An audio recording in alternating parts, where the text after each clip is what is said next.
OnlyFans. Rien que le nom, ça évoque tout de suite des images, hein. Le glamour, le luxe, l'idée de l'argent facile.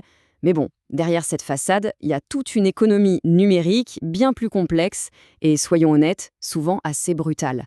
Alors on va regarder ensemble ce qui se passe vraiment une fois que l'écran s'éteint. Pour bien saisir l'ampleur du truc, faut regarder les chiffres.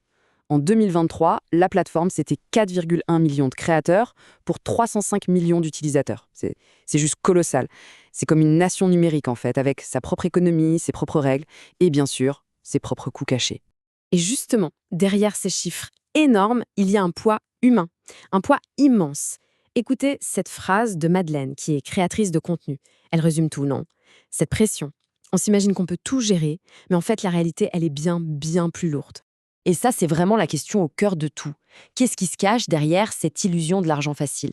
C'est ce qu'on va creuser ensemble. On va essayer de voir ce qui se passe pour de vrai, une fois la caméra coupée, en s'appuyant sur les histoires de ceux et celles qui vivent ça tous les jours. Alors, pour commencer et pour casser un peu les clichés, on va s'intéresser à un cas d'étude qui va complètement à l'encontre des idées reçues. On va parler de l'histoire de Kala, qui est l'une des plus grosses créatrices en France. Et attention, Kala, elle n'est pas tombée là-dedans par hasard. Avant ça, comme elle le dit, elle était ingénieure en génie industriel. Rien à voir. Elle vient d'une carrière hyper technique et elle a fait un choix, celui de se réorienter. C'est un parcours qui franchement nous oblige à revoir un peu nos préjugés sur ce qui motive les créatrices et les créateurs.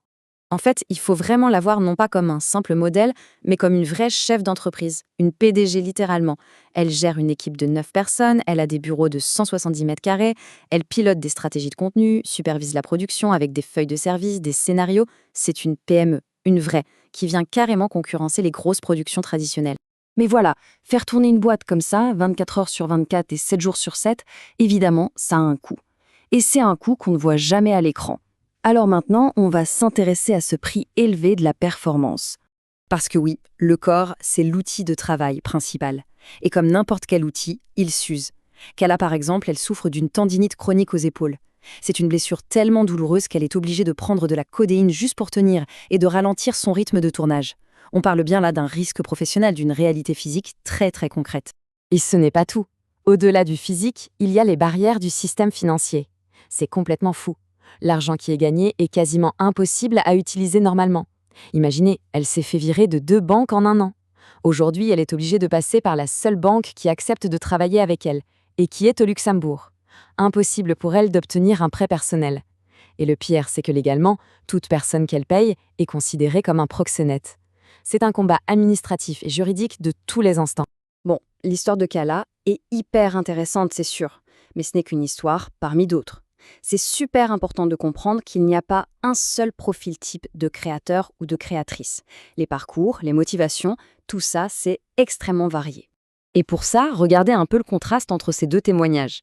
D'un côté, on a Kala qui dit « Je n'avais pas besoin d'argent, je ne voulais juste pas passer ma vie à un bureau d'accueil ». Et de l'autre, on a Madeleine qui explique « J'avais faim, j'avais froid, j'ai vu mes parents s'épuiser au travail et je ne voulais pas ça pour moi ». Là, c'est une question de survie, une porte de sortie face à la précarité. On a 2 chemins totalement différents qui mènent au même endroit. Maintenant qu'on a vu ces parcours individuels, on va prendre un peu de recul. On va s'intéresser au système global, aux réalités économiques très dures de la plateforme, celles qui touchent en fait l'immense majorité des gens qui sont dessus. Et là, ce graphique, il est sans appel. On voit bien la répartition des revenus sur la plateforme. C'est une inégalité extrême, tenez-vous bien. Le top 1% des créateurs empoche 33%, soit un tiers de tous les revenus. C'est un système où une toute petite minorité rafle la mise, pendant que tous les autres se partagent les miettes. Et donc, pour les 99% restants, ça donne quoi? Eh bien, la réalité, elle est brutale. Le revenu moyen, pour la plupart d'entre eux, c'est 100 € par mois. 100 €. Et ça, c'est avant les impôts. On est très loin du mythe de l'argent facile et de la richesse pour tous, hein. En fait, ce système a un nom. C'est l'ubérisation du travail du sexe. La plateforme, elle encourage une économie de freelance hyper compétitive et super précaire. Ça va même plus loin. Pour maintenir un contact 24/7 avec les abonnés, les créatrices du top sont obligées d'externaliser. Elles sous-traitent les conversations, les chats, à des personnes dans des pays comme Madagascar ou le Bénin qui sont payées une misère pour se faire passer pour elles.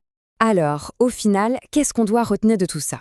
Eh bien qu'au-delà des chiffres, au-delà des stratégies de business, il y a une vérité sans filtre. Et cette vérité, c'est celle d'un coût humain et émotionnel qui est juste profond. Et pour moi, cette phrase de Madeleine, c'est peut-être la plus forte de toutes. Elle parle de cette déconnexion, de cette perte d'identité quand ton corps, ton image, ton intimité, tout ça devient un produit qu'il faut optimiser en permanence. On est là, au cœur psychologique du problème. Et toute cette situation nous laisse avec une question vraiment essentielle pour notre époque. Parce que le cas d'OnlyFans, en fait, il est loin d'être isolé. Il nous force à nous interroger sur l'avenir du travail, sur la digitalisation de nos vies et de notre intimité. La question c'est, où est-ce qu'on place la frontière entre l'entrepreneuriat, l'autonomie et l'exploitation? C'est une question ouverte et elle nous concerne tous.